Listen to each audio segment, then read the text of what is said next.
So I think I'd like to begin in 2018.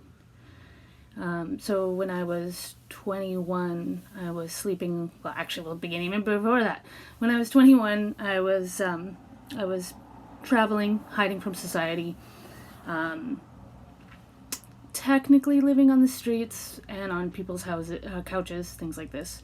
I had been hospitalized when I was 18 for drug-induced psychosis, but they didn't ask me at all about the amount of concussions that I had had in a very short period of time and the amount of assaults that I had experienced, both emotionally, physically, and sexually, that contributed to the addiction and the process that went on for a number of years on the times that I did live on the sidewalk and in the alleyways and around traumatized people as well. And so when I found myself from that process, I was diagnosed with drug-induced psychosis. I was found to not have any mental health issues kind of thing, but they were willing to keep me locked up in the mental institution for life. Some of the nurses were quite lovely. One of the things, I guess we'll start there, one of the things that went on in the hospital was that I was forced to shave. I stood by the teachings of my mother, was that I didn't need to shave, that it was a cultural expectation on female bodies to be shaved, and a hoax from the razor companies, this and that. And when I tried to stand in my power around that I didn't shave, and that I wouldn't put deodorant on unless they provided me with deodorant and not antiperspirant because I have things around aluminum and things like this, then that's just the way it was. So I bucked on quite a few angles of things. I was in what is classified as Hopewell 3. It is the one level away from being 24-hour surveillance with a singular nurse on you. In Hopewell, you're in lockdown and you are locked in on a ward with a variety of people, and you're let off the ward a couple times a day to go get meals. And you are in with a bunch of really interesting humans. There's one room called the side room, which was where they would lock you in a white wall cement room, sometimes strapped to a bed kind of thing for timeouts if your behavior was deemed as inappropriate. And there was a woman who was constantly strapped to a bed in one of those rooms. And then there was two other rooms which were like the day rooms. And there was the day room on the one side was non-smoking, and there was puzzles and a TV and a piano and a foosball table, things like this. And then the other side was the smoking room, which had a TV, and you were allowed to smoke cigarettes. So I had a weekly allowance, which allowed me to buy tobacco, and I smoked a lot of tobacco. A really strange period of time in my life, very confusing. I now comprehend that there was an aspect of activating my kundalini as well as stepping into a bit of a dark portal, and that I was ungrounded. The universe made sense. The universe made all the sense. I would look at my thumb and it would go down and down and down and down and down until everything would break down into mathematics, and mathematics made sense as the universe. I was attempting to create my own language, written language, and so I was journaling in this written language that I had created, and I was just observing everything and downloading everything and observing everything and really experiencing quite a magical, amazing time.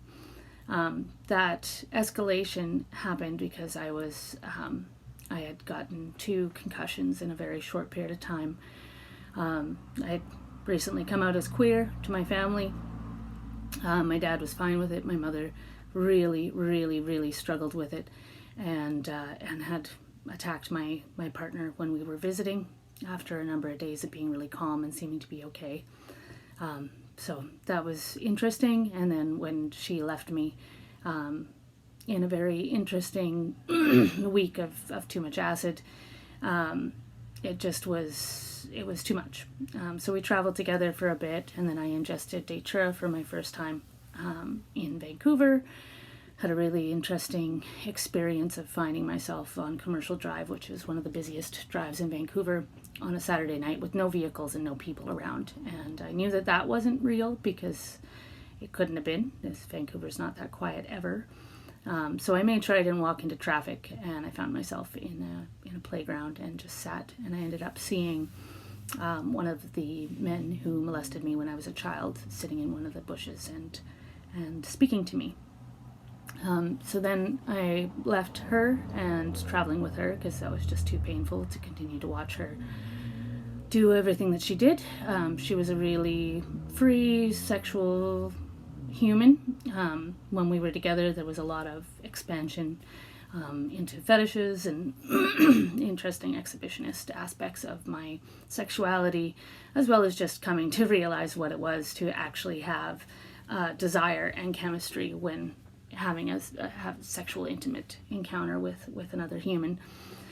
So it was really, it woke me to a whole different level of boldness. It brought all sorts of things in, but yeah, her needs were to have more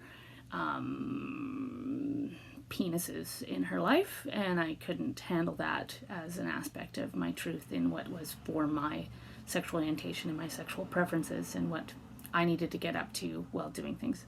So I traveled away from her, and I had been sober from a hefty addiction process for quite some time at that time, and I just kind of fell off the wagon and started to do cocktails of whatever I could get my hands on throughout every day for a period of time. I believed I died during that period of time and had a trip where I thought I was dead and was a ghost for a number of weeks, and I didn't call my family for a number of weeks. And then woke up one morning and realized I should probably call them, and I called them a half an hour before they were heading to the morgue for a body had showed up in a place where I was normally found, and this woman's body had been incinerated to the point that it had shrank to the size of a child. So I called them, and they wept and were glad to hear that I was alive because they hadn't heard from me and assumed that this body must be mine. I did hear that woman die. I did hear her murder, and I decided to leave the city without telling anyone when I heard that screaming in that area of the city. At that time in Edmonton, there was a serial killer at large, and they later on discovered that there was three serial killers that were actually, one was the one that they were looking for, and two other were copycats that were just jumping on the train because there was an opportunity. So I found myself in Victoria, consuming a variety of substances, trying to be fine with the fact that my first real experience and love into the realms of what was my level of intimacy was now, hounding around with a couple of dudes that also were in the circles that we hung out in and drank in and things like that. I didn't drink. I didn't like drinking, and I still don't drink these days, but I did have a period of time afterwards where trying to find my sobriety, that became a crutch for me. So in those days, I ended up kicking this gentleman that she was sleeping with multiple times and calling him a drunk and insulting him to the point where he attacked me, and we wrestled and everything was fine. It's semi-okay. He cut open his arms a bit, came to be okay with me as who I am, that kind of thing. And then I proceeded to stare at her and continue to kick him and call him names until he jumped on me and grabbed my face and just slammed my head into a brick wall until people had to rip him off. I never really thought about that as a possible concussion moment. I went on to then be really loose with my sexual orientation for a period of time and just, have threesomes, foursomes with my ex and with just other people. Kind of thing, just be allowing myself to just whatever and try to erase the fact that I was in a lot of discomfort and felt really used and rejected. I had a big head of dreadlocks, and the one day she told me that I looked like I'd been rolling it around in a bed for 3 months, and I realized I had been, so I asked someone to cut off all my dreads except for 4 in the front. And I went on to having my first Chelsea, my dreaded Chelsea at that stage. After one particular beautiful encounter over multiple days with a couple where he wasn't allowed to touch me kind of thing, but was a good friend of mine and protector, she ended up getting upset at both of us and kicked us both out of the room for a period of time. I woke up to a gentleman who had cozied up on the couch beside me and was cupping my breast while I was sleeping. And I freaked out, and he was telling me how warm I was and how he wanted to take me to Montreal and sleep with me under the porches and things like this. And I was just freaked because I had gone to sleep on the couch alone. He proceeded to offer me to sleep in his bedroom, and I told him to fuck off. And that's when the gentleman that we had been sharing, his partner, woke up and told him to go to bed, and then asked me how I was doing, and I was just going to stay awake. I was just planning on just leaving the circle of friends and just not sleeping. And so he offered to hold me and make sure that I stayed safe during, so that I could actually sleep. Upon waking, she assumed that we had slept together and that we had crossed that line that had been established when I had been invited in.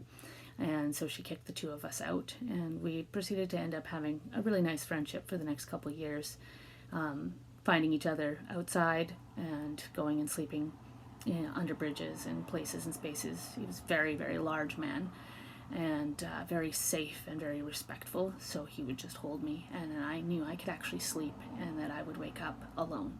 One of the things that had happened when her and I were traveling is that when I was sleeping in a cemetery with her and a variety of people, they had been drinking, and I didn't drink at the time, so I went to sleep, and I woke up to an elderly man making out with me.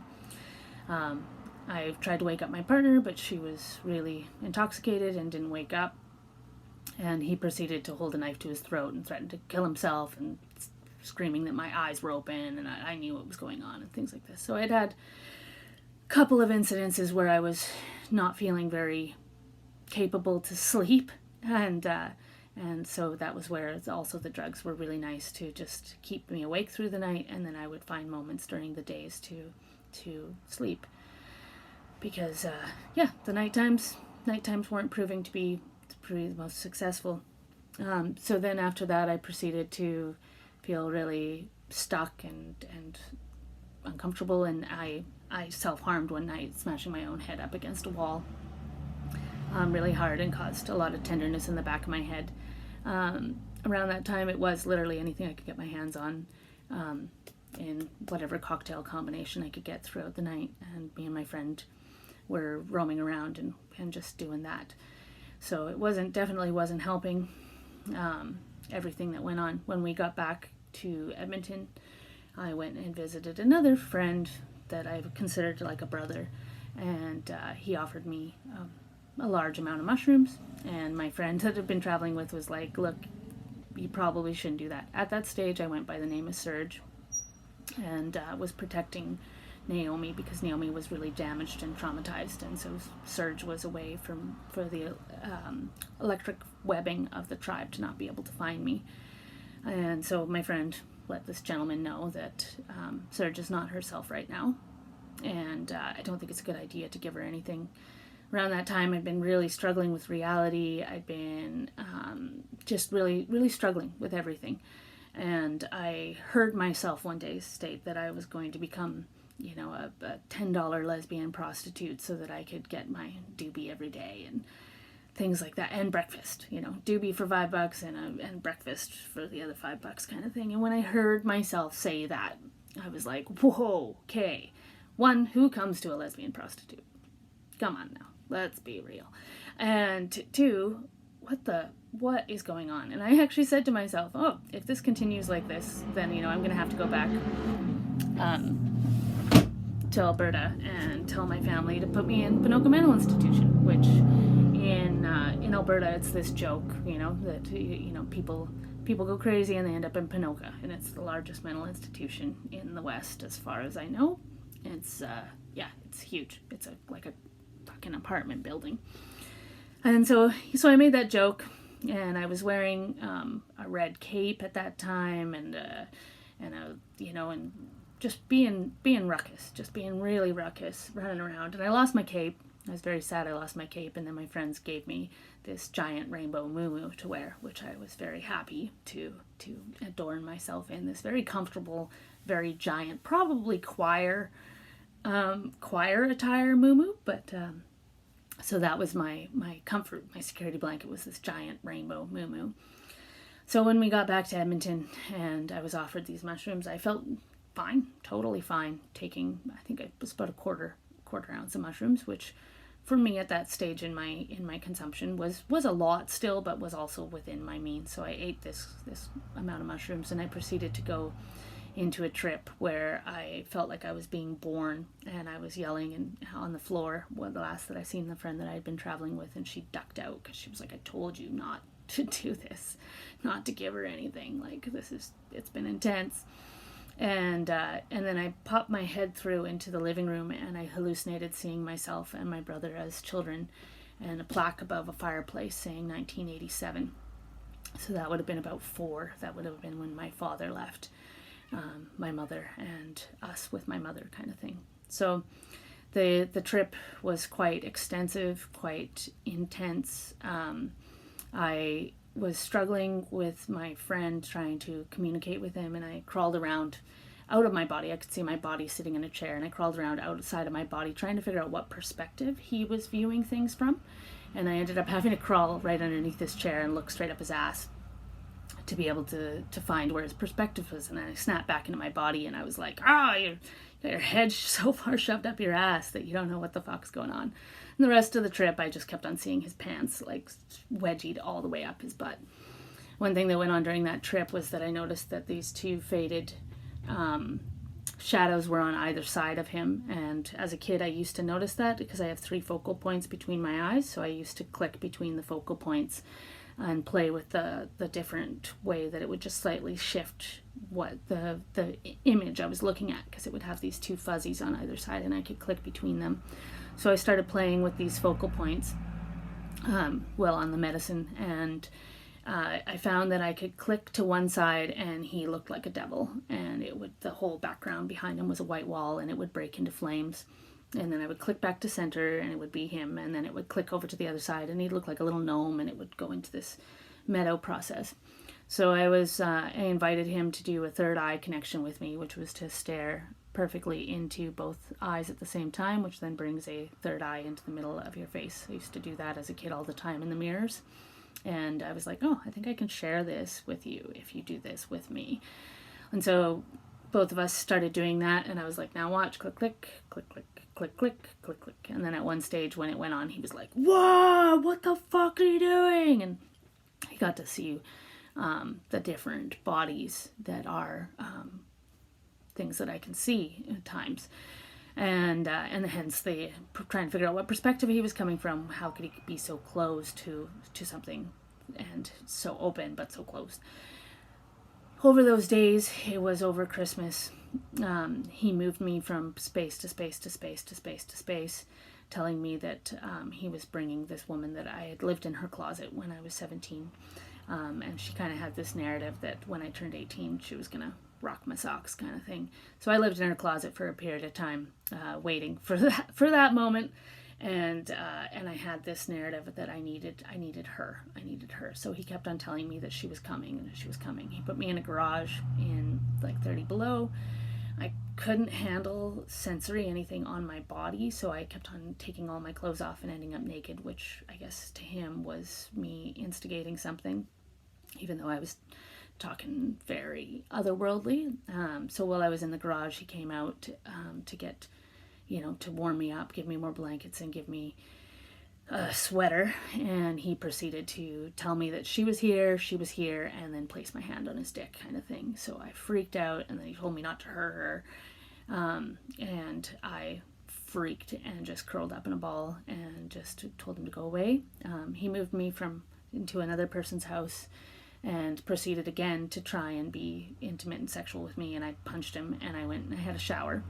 I had not ingested anything at this point in probably 48 hours, but I was still in complete hallucination state. So I hallucinated that I took a towel that had a variety of astrology signs, a blue towel with white astrology symbols on it, and I had wrapped myself in that. And then I looked down at the room where he was in, and I was like, I'm not going back there. And I proceeded to walk into the gentleman's house, into his room that we were staying at. And I walked in, and he was like, hey, like, what's, I guess I was naked. In my mind, I had a towel on. And I walked over to his drawer, and I opened his drawer, and I started eating chocolate-covered almonds that he had in his drawer. He asked me how I knew that those were there. Those were his. What are you doing? This and that. And I just wouldn't answer, and I was just staring at him eating these chocolate-covered almonds. And then he was like, okay, do you need a bed? Are you okay? Did this guy that brought you here, did he do something? Are you okay? And I just kept on staring at him and eating these almonds. And he's like, can you stop eating my almonds? So he made me a little bed on the floor, and he's like, you can sleep in here, you're safe, this and that and the other. Gave me some boxers to put on. And I put those on, and then I was staring at the thing on the floor, and then I was staring at his tiny little bed, and then the thing on the floor, and then I crawled into his bed, and he kind of was like, oh, hey, and then I turned around, and I put my hands and arms, or my legs and my arms against the wall, and I just proceeded to shove him completely out of the bed using my back, and pushed him onto the floor, then grabbed all the blankets and curled in a ball, and proceeded to attempt to sleep. So then he was like, oh, I guess I'll sleep on the floor. So he slept on the floor. They got into a huge argument the next day. He said that I came into his room naked and tried to seduce him and this and that and the other. So the fellow that I was in care with, who I considered like a brother at that stage still, even though some things now had happened that I was really feeling very confused about, then he moved me to a different place, and I proceeded to play PlayStation for hours and hours and hours, playing Tekken 3 as the Jaguar Man. I was told shortly thereafter that actually they didn't own Tekken 3, and that I'd been playing a card game running into the wall the entire time. But I still have strong memories that I was the Jaguar Man, and I was kicking ass. Got to like a level 11, and then I got my fucking ass kicked, and that's when I came out, and I was like, where's Tekken 3? I want to play Tekken 3. He proceeded to get us an apartment together. This was closing in on getting close to New Year's. I realized that I hadn't spoken to my dad or my family over Christmas, and that they probably were wondering where the fuck I was and what was going on. And my father called while he was allowing me to direct a cab around the city, because I was really struggling with numbers and addresses, and I couldn't figure out how to get us places. But he allowed the cabbie to rack up a $60 bill to see where I would take us to in trying to figure out addresses and things like that. My father called during that time, and he didn't let him talk to me. He told my dad that I was fine and that everything had been safe. At this stage, I had escaped from him twice over and landed in the emergency room twice, and then he would just show up. I was attempting to tap my body and objects to Morse code, tell the nurses to not let Dan take me, or this human to take me. And it wasn't working. It wasn't working. The nurses just thought I was nuts. And then they were like, are you sure you're okay to take her? And he was like, of course, I've got her. And then I just took off from him and proceeded to follow different messages in the universe and bits and bobs on the streets. And then everything made sense, and everything was a message. And it was really very interesting dive into the cryptomancy of the universe, but also, just a very interesting walk in following the 13 steps that I had identified through every song, through every moment, and things like this. And so I was experiencing a really beautiful interaction with the universe. I went to go find this woman, and her name was a month name, and I figured out a mathematical equation to figure out what her apartment building was where I once lived in the closet. And I went and I was doing this math, and then I found June, and then I found May, and then I was just about to find April when the cops got called because I was knocking on the walls of this apartment building. But I did find a woman named June, and I did find a woman named May, and by my weird knocking calculations, that then would lead me to April. But again, got dropped in, and then so then this human got us a apartment, and he told me that she was going to be moving in with us shortly, and to calm down, and it was New Year's, and to smoke some weed and just relax. Again, I ended up naked quite a few times because I couldn't handle everything. My ears started to feel like they were exploding, and my head was really hurting, and I didn't understand what was going on most of the time as far as this reality. And so at one stage, he proceeded to attempt again, got naked and laid beside me, and just inappropriate. So I punched him, and I started to proceed to get more angry and feel more of my ears feeling like they were going to explode. And it was just really, really intense. And so I went into the kitchen, and then I was kind of rambling and being too loud. And then he tackled me and attempted to asphyxiate me to get me to be calm. I reached out and I clawed his face, and then I grabbed a kitchen knife and called 911 and tried to get the cops to come to remove me from the premises. He managed to get the phone though and to tell them that everything was fine, and then everything was fine. I got myself a sheet and demanded to know where my clothes were, and he just proceeded to play with me, saying, like, where are your clothes? Where are your clothes? When was the last time you seen your clothes? And I couldn't find my clothes in the apartment anywhere, so I just ended up wrapping myself in a sheet, and I left with no shoes, nothing, just a sheet on in the middle of winter on New Year's in Edmonton, and got to the max. Turned out I was really close to everything I knew, and not actually far from where I thought I was, which is what he had allowed me to believe, was that we were far, far on the north side, but we were actually on the south. And I got to the max, and I called my dad, and I just said, I think someone just attempted to rape me. I'm not sure what's going on. I'm not okay. In the days that followed, my ears felt like they were going to explode. I was spitting out blood because I was making my brain hemorrhage, because I was sucking on my teeth, because I believed I was pulling my hair through my teeth and I needed to burn it off. There was a variety of things that were very strange going on in my reality spectrum at that time. So my dad arranged to go see a specialist, and I wanted to create a torture book. I wanted to torture this man who I had trusted with my safety over the years, and I wanted to harm him so bad, and I was so very angry. When I went to the doctors, they sent me to a specialist because there was nothing wrong with my ears, but they did feel like they were exploding constantly, and it was very painful. When the specialist checked me out, he told me that my estrogen levels were insanely low, my dopamine levels were pretty much gone, and he gave me 72 hours to live, either by my body shutting down or dying by my own hand in this state that I was in of experiencing. My dad convinced him not to send me to the mental institution in a ambulance, but instead to allow me to be taken there willingly, because I was willing, I was ready, I knew something was wrong, and I knew I needed help, and I wasn't okay. So we went back, and I opened my Christmas gifts, and my family was all there. And I proceeded to go to Ponoka Mental Institution willingly. And I signed myself in on the notion that I would be released in 3 weeks after observation, and that everything was going to be okay. I spent 3.5 months there, and I think we'll just leave it at that. And I guess we're starting from that point. So the chapter of the mental institution we'll go into possibly next. So be well. As I said, trigger warnings up the wazoo. This is my life. This is my story. This is my perspective. If you find any of this triggering, this is the beginning of the journey that will end today with my travels in Oz.